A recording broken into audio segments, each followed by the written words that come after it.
बदलते हुए मौसम में सर्दी, खांसी, जुकाम और बुखार का हो जाना एक आम समस्या हो जाती है। जब सीज़न चेंज होता है, जैसे कि गर्मी से ठंड आती है या फिर ठंड से गर्मी आती है, कभी कभी बरसात के सीज़न में भी लोगों को सर्दी, खांसी, जुकाम जैसी समस्या होने लगती है।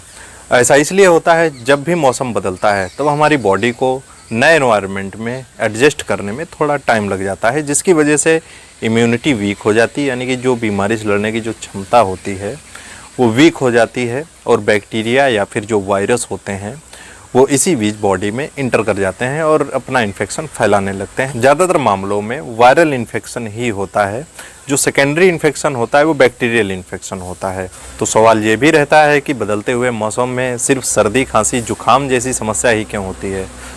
दोस्तों, जो वायरस होता है या फिर जो बैक्टीरिया होते हैं वो हवा के जरिए हमारी बॉडी में इंटर करते हैं और हम लोग सांस लेते हैं नाक से और कभी कभी मुंह से भी लेते हैं। इसकी वजह से जो वायरस होते हैं ये नाक के जरिए या फिर मुंह के जरिए हमारी बॉडी में इंटर करते हैं। इसीलिए गले में खराश, नाक का बहना, सिर दर्द होना, आंखें लाल हो जाना, ये सारी समस्याएं होने लगती हैं। तो अपन इस वीडियो में जानेंगे पिरिटान CS सिरप के बारे में। ये किस तरह से इन सारी समस्याओं को ठीक करती है, इसके क्या यूजेस होते हैं, क्या डोज होते हैं, क्या साइड इफ़ेक्ट होते हैं और किन लोगों को इस सिरप का इस्तेमाल नहीं करना चाहिए। तो यही सब जानेंगे अपने इस वीडियो में। तो वीडियो को पूरा देखें। चैनल पर नए हैं तो सब्सक्राइब जरूर कर लें और बेल आइकन को भी प्रेस कर लें, जिससे कैसे इन्फॉर्मेटिव वीडियोज़ आपको हमेशा मिलते रहेंगे।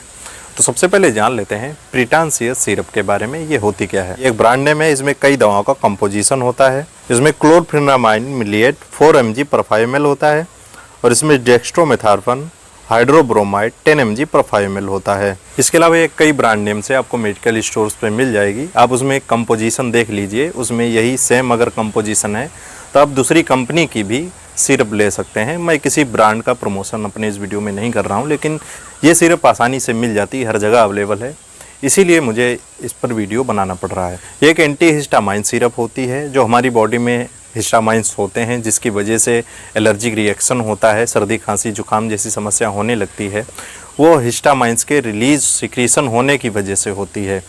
जब ये सिरप किसी पेशेंट को दी जाती है तब ये हिस्टामाइंस के सिक्रीशन को कम कर देती है या फिर ब्लॉक कर देती है, जिसकी वजह से जो एलर्जिक रिएक्शन हो रहा है, खांसी आने लगी है, तो उसमें रिलीफ मिलता है। इस सिरप का यूज़ ड्राई कफ में किया जाता है, यानी कि अगर किसी को सूखी खांसी आ रही है, बलगम नहीं आ रहा है, स्पुटम नहीं आ रहा है, तो ऐसे पेशेंट्स को ये सिरप दी जाती है। इसके अलावा अगर किसी के गले में खराश है, जिसे थ्रोट इरिटेशन कहते हैं, तो ऐसे पेशेंट्स को भी सिरप को दे सकते हैं। हमारे ब्रेन में एक कफ सेंटर होता है जो खांसी के लिए रिस्पॉन्सिबल होता है। जब ये सिरप किसी पेशेंट को दी जाती है तब ये कफ सेंटर को सप्रेस कर देती है, यानी कि जो उसकी एक्टिविटी होती है उसको कम कर देती है, जिसकी वजह से पेशेंट की खांसी ठीक होने लगती है। इसके अलावा अगर किसी पेशेंट को एलर्जिक सिम्टम्स दिख रहे हैं, जैसे कि बहती हुई नाक, लाल आँखें, आँखों से पानी आना, ये सारे एलर्जिक सिम्टम्स होते हैं। अगर ये किसी पेशेंट में सिम्टम दिख रहे हैं तब भी ये सिरप दी जा सकती है। तो अब जान लेते हैं इसके डोजेस के बारे में, इसको किस तरह से पेशेंट को लेना चाहिए। दोस्तों, इस सिरप का इस्तेमाल करने से पहले आपको अच्छी तरह से हिला लेना चाहिए, क्योंकि इसमें जो मेडिसिन होती, दवा होती है, वो नीचे बैठ जाती है। जब इसको सेक करेंगे, हिलाएंगे सिरप को, तब ये दवा अच्छी तरह से मिक्स हो जाएगी, तब इस सिरप का इस्तेमाल कीजिए। अगर काफ़ी देर तक रखी हुई है सिरप, ज़्यादा दिनों से रखी है, तब इसका इस्तेमाल डायरेक्ट ना करें, इसको अच्छी तरह से सेक कर लें, उसके बाद ही इसका यूज़ करना चाहिए। सिरप का डोज पेशेंट की एज, सेक्स कंडीशन पर डिपेंड करता है। अगर कोई पेशेंट अडल्ट है तब उसको 5 से 10 ml दिन में 3 बार तक गुनगुने पानी के साथ दिया जाना चाहिए। अगर कोई पेशेंट बच्चा है तब उसको 3 ml से लेकर 5 ml तक दिन में 3 बार गुनगुने पानी के साथ दे सकते हैं। लगातार 4 से 5 दिन तक देते हैं तो पेशेंट को अच्छा रिलीफ मिलता है। तो जान लेते हैं इसके साइड इफ़ेक्ट के बारे में। इस सिरप को लेने से क्या क्या साइड इफ़ेक्ट हो सकते हैं। दोस्तों, वैसे तो इस सिरप के ज़्यादा कुछ साइड इफ़ेक्ट दिखाई नहीं देते हैं, लेकिन फिर भी कुछ कॉमन साइड इफ़ेक्ट लोगों में हो सकते हैं, जैसे कि इंडाइजेशन, पेट संबंधित समस्याएं हो सकती हैं, स्टमक अपसेट हो सकता है, या फिर दस्त की कंडीशन हो सकती है, एसिडिटी हो सकती है।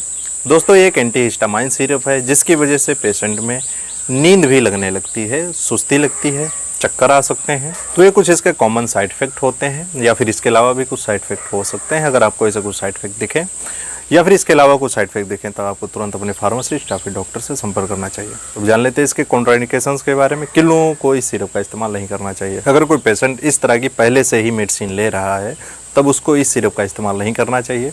अगर किसी को स्पुटम आ रहा है, अस्थमा का पेशेंट है, सांस फूल रही है, तो ऐसे लोगों को इस सिरप का इस्तेमाल नहीं करना चाहिए। ये सिर्फ ड्राई कफ के लिए होती है। और एलर्जी की वजह से जिसको खांसी आने लगी है, सीजनल एलर्जी हो जाती है, उन्हीं लोगों को इस सिरप का इस्तेमाल करना चाहिए। अगर कोई व्यक्ति हाइपर सेंसिटिव है इस सिरप से, या फिर किसी तरह की ड्रग एलर्जी है, तो ऐसे लोगों को भी इस सिरप का इस्तेमाल नहीं करना चाहिए। अगर कोई महिला प्रेग्नेंट है या फिर लैक्टेशन वूमेन है, यानी बच्चे को दूध पिला रही है, तो ऐसी महिलाओं को भी इस सिरप का इस्तेमाल नहीं करना चाहिए। कोई भी मेडिसिन लेने से पहले और किसी भी बीमारी का इलाज करने से पहले आपको सलाह ज़रूर लेनी चाहिए, क्योंकि दवाओं के फ़ायदे के साथ साथ उसके नुकसान भी हो सकते हैं अगर मेडिसिन को सही तरीके से और सही डोज से ना लिया जाए। तो दोस्तों, आज के लिए इतना ही। आपको समझ में आया होगा सर्दी खांसी जुकाम हो जाने पर, सीजनल एलर्जी हो जाने पर कौन सी सिरप सही रहती है, कौन से कंपोजिशन की सिरप लेना चाहिए। आई होप दोस्तों आपको वीडियो पसंद आएगा, तो इस वीडियो को लाइक करें, चैनल पर नए सब्सक्राइब जरूर कर लें और बेल आइकन को भी प्रेस कर लें, जिससे कैसे इन्फॉर्मेटिव वीडियोस आपको हमेशा मिलते रहे।